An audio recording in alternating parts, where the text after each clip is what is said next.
Welcome into Fantasy Filmball, the show where we turn movies into sports and sports into something we don't talk about. My name is Matt, and I'm here with Dyl, and today we are going to be doing some predictions for the Oscars.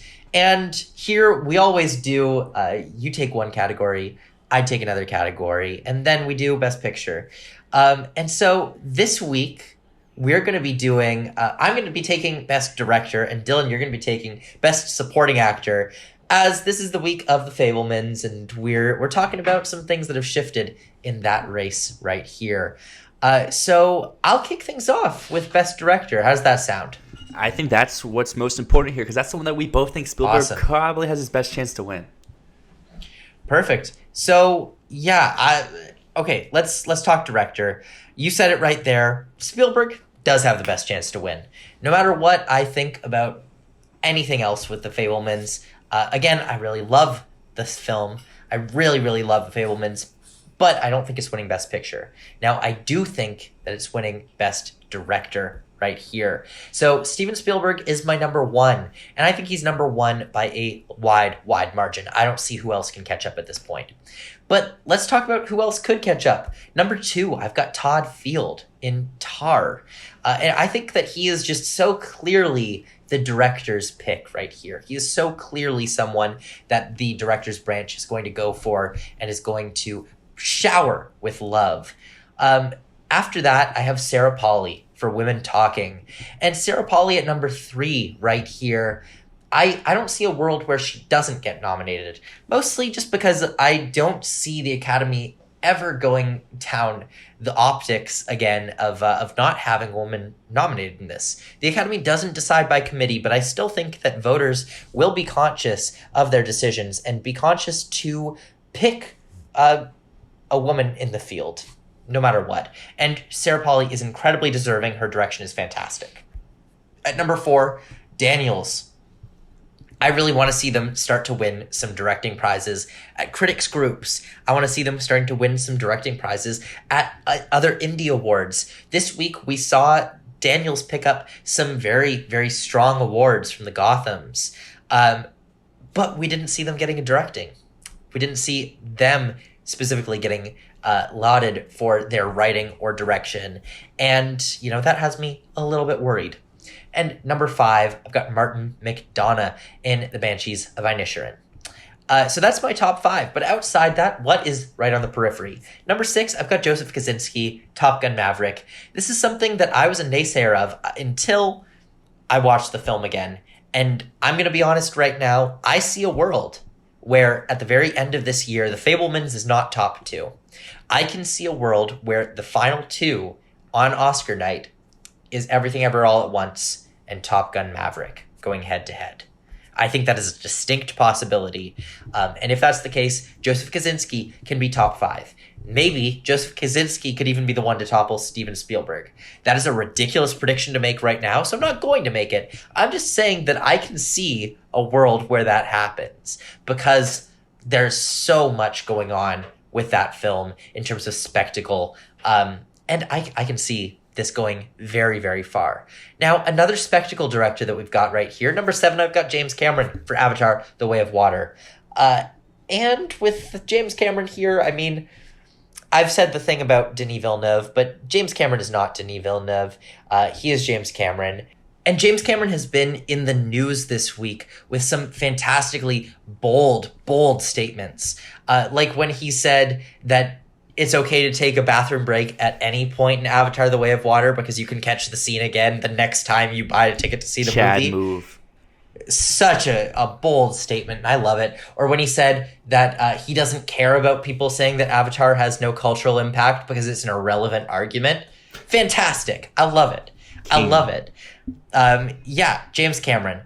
But anyways, I want to see reactions for the film. We're going to get reactions for the film next week, and we will see. Then at number 8, Damien Chazelle. Don't have much to talk about with Damien right here. I just don't know if he's strong enough for this at the moment. Then at number 9, dropping very far. I think I had him at number 6 last time I talked about director. Park Chan-wook, Decision to Leave.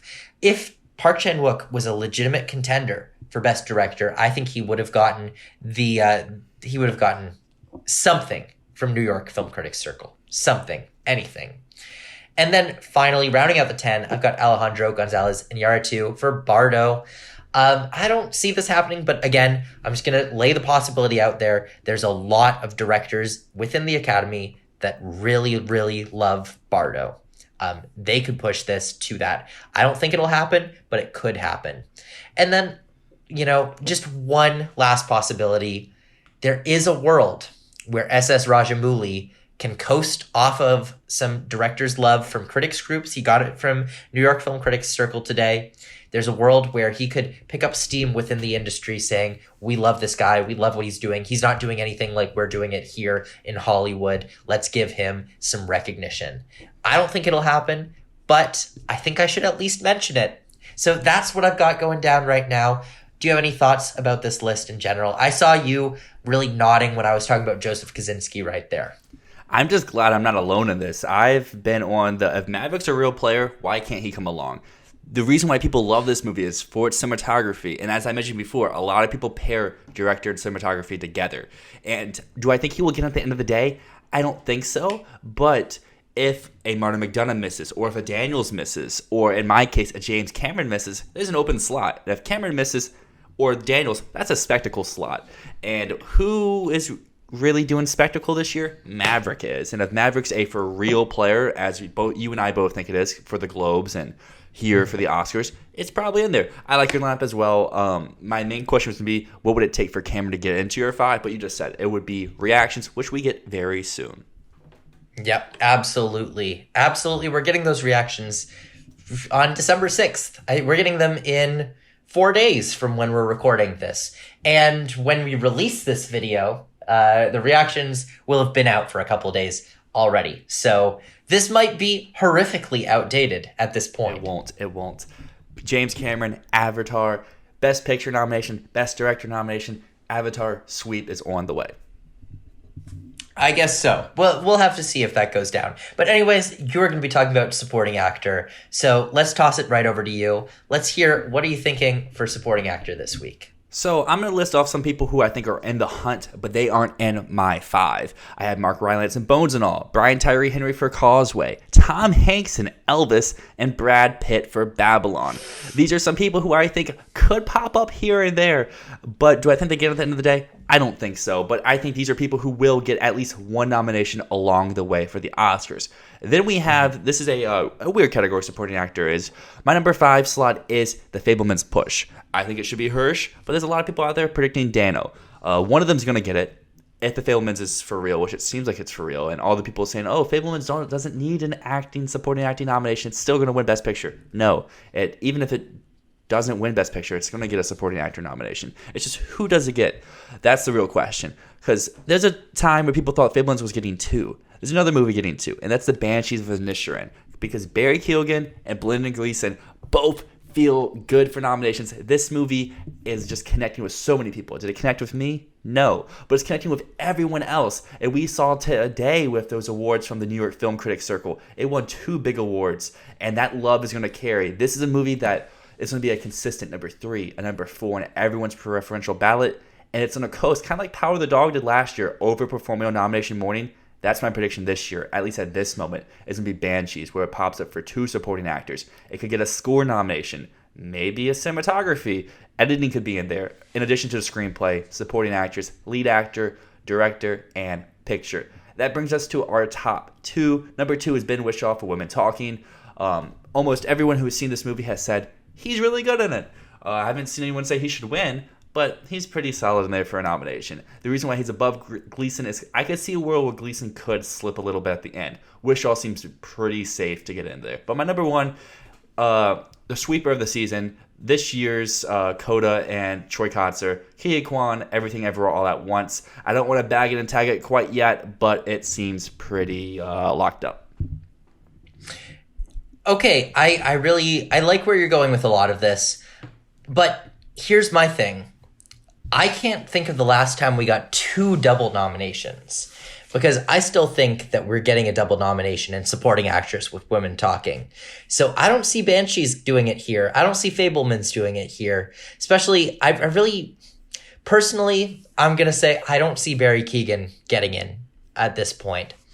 But the tricky thing with this category is you're right. I don't see anyone outside of your top 6 getting in either. So that means there kind of has to be a double nomination, right? Mm-hmm. Like, I don't see Brad Pitt making it, or Tom Hanks, or Brian Tyree Henry, or Mike Rylance, for that matter. Eddie Redmayne. So, yeah, I've got Eddie Redmayne in my top 5.